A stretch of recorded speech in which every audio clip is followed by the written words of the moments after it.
नमस्कार मित्रांनो, मी यशोदीप शेटे तुम्हा सगळ्यांचं पुन्हा एकदा स्वागत करतोय वायडी बाबा के बोल या पेजवरती। मित्रांनो, आपण बघत आहोत भरपूर जणांना कार इंडस्ट्रीमध्ये किंवा कार्समध्ये बाईक्समध्ये खूप जास्त आवड असते आणि म्हणूनच आज आपण एका अशा व्यक्तीसोबत मुलाखत करणार आहोत ज्याने संगमनेर अहमदनगर अजिबात नाही तर अगदी महाराष्ट्रामध्ये सर्वात मोठं कार केअर युनिट चालू केलंय आणि ते म्हणजे मयूरजी पवार सर। नमस्कार। अजून कोणत्या कोणत्या गोष्टींची सांगड घालून तयार केलाय तुमच्या कस्टमर? नुसता ट्रस्ट नाही तर नुसते आम्ही व्हिडिओ बनवून मार्केटिंग नाही करत, ऍक्च्युअल तितकं काम करतो। आमच्याकडे काय होतं माहिती कसं, जे काम होईल ना तेच आम्ही करतो। आम्ही कस्टमरचा फायदा बघतो, कस्टमरचा तोटा नाही बघत।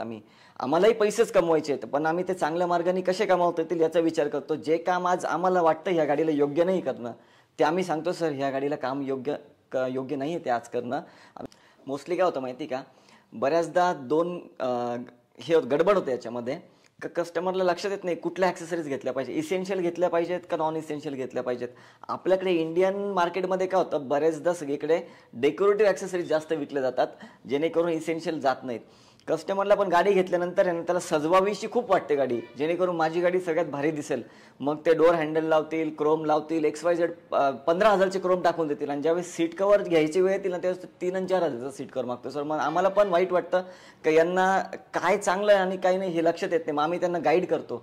रिसेंटली आमच्याकडे एक अर्टिगा गाडी आली होती, तर आम्ही यूट्यूबला व्हिडिओ पण टाकलेला आहे। बाहेर मुंबईला गेले होते ते कामानिमित्त आणि तिथेच मार्केटमध्ये जाऊन त्यांनी डोर क्रोम टाकले होते, हँडलला क्रोम टाकले होते। तर तो फक्त 400 रुपयाचा क्रोम हँडल, जो ब्रँडेड फक्त 600 रुपये येईल, ते 200 रुपये वाचवायचे नादात आहे ना त्या गाडीला 15,000 रुपये खर्च आलाय सर। तो हँडल सारखा दरवाजा उघडून लागून त्याचा त्याने पेंट ब्रेक केला आणि पेंट ब्रेक केल्यामुळे तिथे रस्टिंग चालू झालं आणि तो सगळा पत्रा खराब झाला, असे 4ही दरवाजेचं झालं। आणि मग याच्यामध्ये कस्टमरला 14-15,000चा विनाकारण खर्च करायला लागला। हे आम्ही कस्टमरला अवेअर करतो का कुठली वस्तू घेतली पाहिजे, कुठली नाही घेतली पाहिजे। जिची गरज नसेल तिथे खर्च करण्यापेक्षा जिची गरज आहे तिथे 2 पैसे जास्त रुपयाची वस्तू घ्या तुम्ही, जेणेकरून व्हॅल्यू ॲडेड आणि व्हॅल्यू फॉर मनी प्रोडक्ट मिळेल, व्हॅल्यू फॉर मनी सर्व्हिस मिळेल। मोस्टली माझ्याकडे कस्टमर काय येतात, कारण की त्यांना माहिती आहे की आमच्याकडे आल्यानंतर फसवलं जाणार नाही, भले वस्तू भेटणार नाही त्यांना कधी, पण ते कधी फसले जाणार नाही आमच्याकडे। आणि जे गरज आहे ते आम्ही विकतो। मग ते बघत नाही 500 रुपयाचं आहे का 5,000चं आहे। ओके, त्या गाडीला जे योग्य असेल आणि कस्टमरची चॉईस कशी असेल आम्ही त्यांना आधी सांगतो, त्यांचा डिसिजन काय तो ऐकतो आणि जे योग्य मला वाटतं त्या गाडीसाठी ते आम्ही करतो। विनाकारण डेकोरेशनच्या नादी लागून गाडीचं नुकसान नाही करून घेत।